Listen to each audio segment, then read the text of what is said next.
Coucou tout le monde, je vous retrouve pour une nouvelle vidéo un peu improvisée, ce qui explique cette magnifique lumière, n'est-ce pas? Mais bon, c'est pas grave parce que finalement, peu importe, vous n'avez pas besoin de l'image, c'est limite si vous n'aviez que l'audio, ça fonctionnerait. Je viens pour vous parler un peu développement personnel et un sujet en particulier, celui du j'ai pas le temps. J'ai pas mal de retours au quotidien dans ce sens en me disant c'est vachement bien le dev perso mais j'ai pas le temps, c'est vachement bien la lecture mais j'ai pas le temps, c'est vachement bien genre la création, le dessin mais j'ai pas le temps, la cuisine j'ai pas le temps, le sport j'ai pas le temps, enfin voilà, pas le temps. Je me suis dit que c'était l'occasion de vous faire une petite vidéo sur ce sujet. Et je vais commencer par vous dire quelque chose qui ne va pas vous plaire. Désolée, mais je pense que c'est important d'en prendre conscience. Prenez votre téléphone et regardez votre temps d'écran. Ouais, je sais. Moi personnellement c'est un petit peu différent dans le sens où c'est un outil de travail que j'utilise très peu finalement pour uniquement le plaisir et me divertir, etc. Mais à partir du moment où vous ne travaillez pas sur votre téléphone, ou pas beaucoup, ce temps d'écran c'est du temps de divertissement. Et le téléphone et l'ordinateur, c'est pareil, si vous êtes beaucoup genre à regarder des vidéos YouTube sur votre ordi par exemple, vu que vous regardez celle-ci, tout ça ce sont des choses qui sont chronophages, qui sont de magnifiques outils mais aussi les fléaux de notre génération parce qu'on est greffé à ça et je suis très bien placée pour en parler. Je vois moi-même mon chéri qui lui ne se sert pas du tout de son téléphone ou de son ordi pour le travail mais qui peut perdre 2 heures juste à zoner.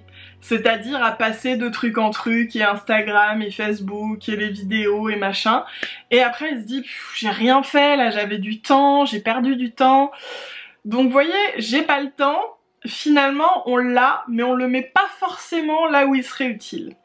Entendons-nous bien, c'est hyper bien de prendre du temps pour se relaxer. Je ne dis pas du tout bout les réseaux, etc., etc. Si ça vous relaxe de zoner sur Insta ou sur YouTube pendant 1 heure, eh bien tant mieux. Ce que je veux dire c'est que souvent on y passe plus de temps que ce qu'on aurait voulu. Donc il y a plein de choses qui existent pour ça. Il y a les petits, l'espèce de petits chronomètres là, ça se coupe au bout d'un moment où ça vous dit ça fait 2 heures que vous venez de passer sur Instagram. Vous avez moyen de personnaliser finalement le temps que vous souhaitez accorder à ces réseaux si vous n'arrivez pas à vous arrêter vous-même. Vous pouvez aussi tout simplement vous mettre un chronomètre.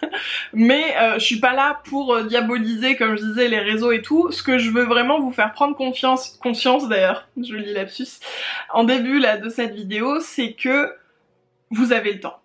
Juste, il suffit de le prendre quelque part et de le mettre ailleurs. Si vous voulez lire, voilà, vous avez plein de livres et vous avez envie de lire, mais vous n'avez pas le temps de lire. Eh bien, vous pouvez lire 1 page par jour, par exemple, avant de vous endormir.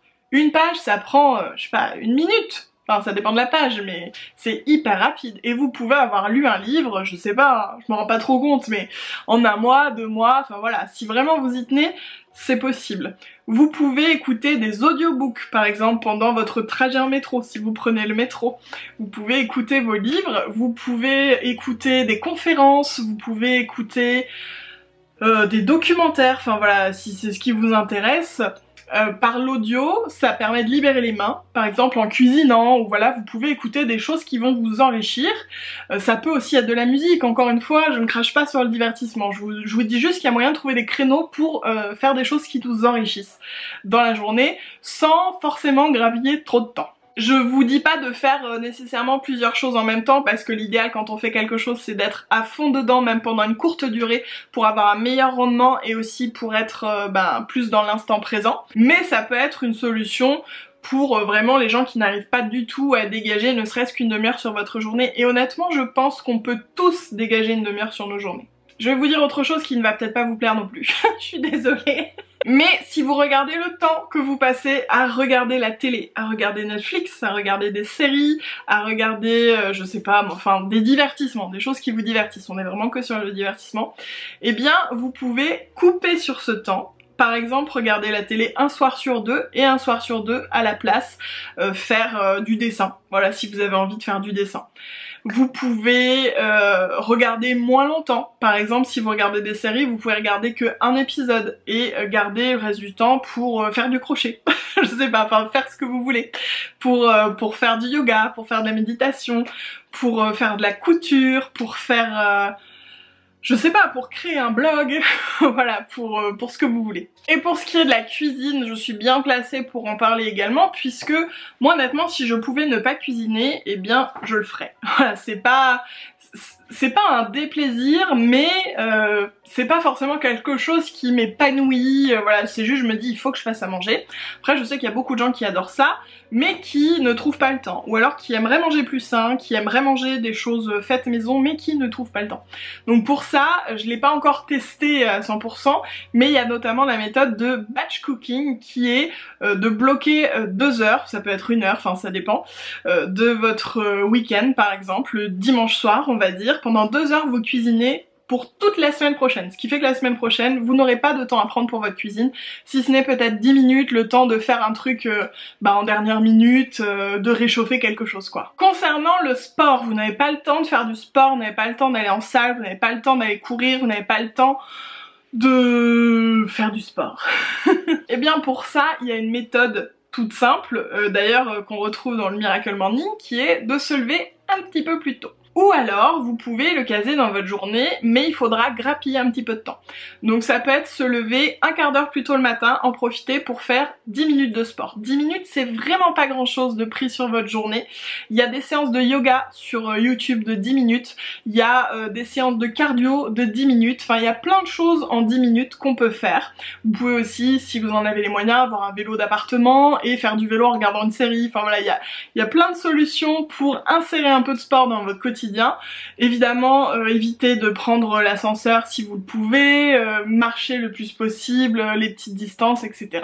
Et si vous ne pouvez vraiment pas vous lever un petit peu plus tôt parce que vous dormez déjà pas beaucoup, vous en avez besoin, enfin peu importe, vous pouvez prendre ce temps aussi sur votre pause déjeuner le midi si vous le pouvez, un petit quart d'heure, ou alors le soir, un petit quart d'heure, quand vous rentrez de travail ou avant de vous coucher en fonction. Alors le mieux c'est pas de se dynamiser le corps avant de se coucher, mais le yoga par exemple, un yoga un peu doux ça passe. Vous voyez, il y a toujours moyen de trouver un petit peu de temps.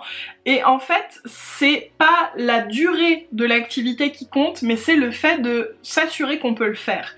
C'est de trouver ce qui nous épanouit.